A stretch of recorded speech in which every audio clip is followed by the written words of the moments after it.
Metro ಬಗ್ಗೆ ಹೆಚ್ಚಿನ concentrate ಅನ್ನು ಮಾಡ್ತಾ ಇದ್ದಾರೆ. ರೈಲಿನ ಬಗ್ಗೆ ಅಂತೂ ಕಾಂಗ್ರೆಸ್ ಇದ್ದಾಗಲೂ ಕೂಡ ಮಾಡ್ಕೊಂಡು ಬಂದ್ರು, ಈಗಲೂ ಮಾಡ್ತಾ ಇದ್ದಾರೆ. ಬಟ್ ಈಗ ಹೊಸದಾಗಿ ಒಂದು ಹೆಜ್ಜೆಯನ್ನ ಇಟ್ಟಿದ್ದಾರೆ. ಏನು ಅಂತಂದ್ರೆ ಅದು ಈ ಗೂಡ್ಸ್ ರೈಲಿಗಳ ಬಗ್ಗೆ ಕಾರಿಡಾರ್ ಅನ್ನೇ ಹೊಸದಾಗಿ ನಿರ್ಮಾಣ ಮಾಡ್ತೀವಿ ಅಂತ ಅದು ತುಂಬಾ ಡಿಸ್ಟರ್ಬ್ ಮಾಡ್ತಾ ಇದ್ದಿದ್ದು.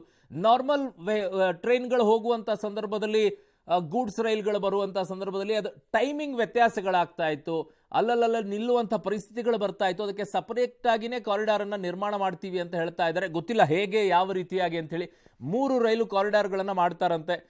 ಎಲ್ಲೆಲ್ಲಿ ಅನ್ನೋದ್ರ ಬಗ್ಗೆ ಇನ್ನೂ ಕೂಡ ವಿವರಗಳು ಬರಬೇಕು. ಇನ್ನೊಂದು ಕಡೆಗೆ ಆಶಾ ಕಾರ್ಯಕರ್ತರು ಮತ್ತು ಅಂಗನವಾಡಿ ಕಾರ್ಯಕರ್ತರಿಗೆ ಆಯುಷ್ಮಾನ್ ಭವನ ವಿಸ್ತರಣೆ ಮಾಡಿದ್ದಾರೆ. ಅವ್ರಿಗೂ ಕೂಡ ಒಂದೇ ಭಾರತ್ ಮಾದರಿಯ ಬೋಗಿಗಳ ಪರಿವರ್ತನೆಯನ್ನ ಮಾಡಕ್ ಮುಂದಾಗ್ತಾ ಇದ್ದಾರೆ.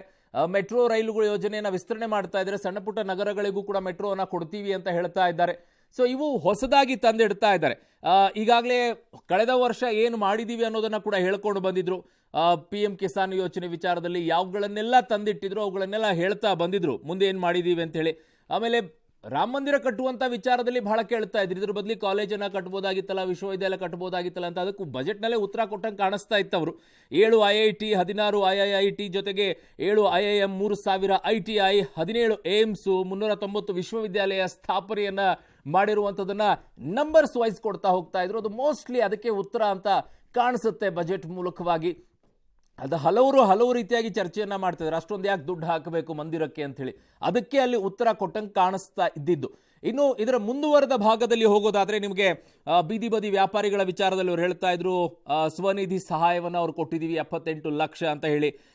ಇನ್ನೊಂದು ಈ ಬಾರಿ ಹೊಸದಾಗಿ ನಾವು ಕಾಣ್ತಾ ಇದ್ದಿದ್ದು, ನಿಮ್ಮ ಸ್ಕ್ರೀನ್ ಮೇಲೆ ಕೂಡ ಬರ್ತಾ ಇದೆ, 9 ರಿಂದ 14 ವರ್ಷದ ಬಾಲಕಿಯರಿಗೆ ಗರ್ಭಕಂಠ ಕ್ಯಾನ್ಸರ್ ತಡೆಗೆ ಒಂದು ಲಸಿಕೆಯನ್ನು ಉಚಿತವಾಗಿ ಕೊಡಕ್ಕೆ ಮುಂದಾಗ್ತಾ ಇದ್ದಾರೆ. ಇತ್ತೀಚಿನ ದಿನಗಳಲ್ಲಿ ಹೆಲ್ತ್ ಬಗ್ಗೆ ಈ ವಿಚಾರದಲ್ಲಿ ಮಹಿಳೆಯರಿಗೆ ಗರ್ಭಕೋಶದ ಕ್ಯಾನ್ಸರ್ಗಳು ಅತಿ ಹೆಚ್ಚಿನ ಕಾಣಿಸಿಕೊಳ್ಳುತ್ತಾ ಇದೆ. ಅದಕ್ಕೆ ಅದನ್ನ ಕ್ಯಾನ್ಸರ್ಗೆ ಒಂದು ತಡೆಯನ್ನ ಒಡ್ಡೋಕೆ ಲಸಿಕೆಯನ್ನ ತಂದಿದ್ದಾರೆ. ಅದನ್ನು 9 ರಿಂದ 14 ವರ್ಷದ ಎಸ್ಪೆಷಲಿ ಹೆಣ್ಣುಮಕ್ಕಳಲ್ಲಿ ಅದನ್ನ ಕೊಡುವಂತಹ ಕೆಲಸವನ್ನ ಮಾಡಕ್ಕೆ ಫ್ರೀ ಆಗಿ ಕೊಡ್ತೀವಿ ಅಂತ ಹೇಳಿದ್ದಾರೆ. ಸೊ ಇವೆಲ್ಲವೂ ಕೂಡ ಒಂದ್ ಕಡೆಗಿದೆ.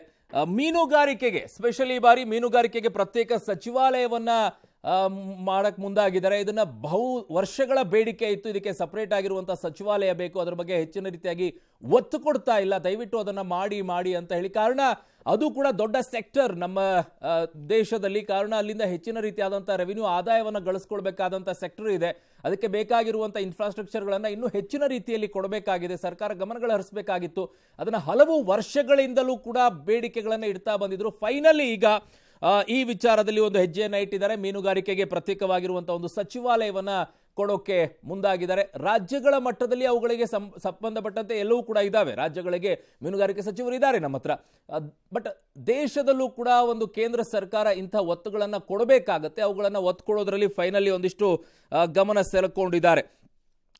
ಇನ್ನು ಜನಸಂಖ್ಯಾ ಸ್ಫೋಟ ತಡೆಗೆ ಒಂದು ಸಮಿತಿ ರಚನೆ ಬಹಳ ಇಂಟ್ರೆಸ್ಟಿಂಗ್ ಆಗಿದೆ ಈ ಬಾರಿ.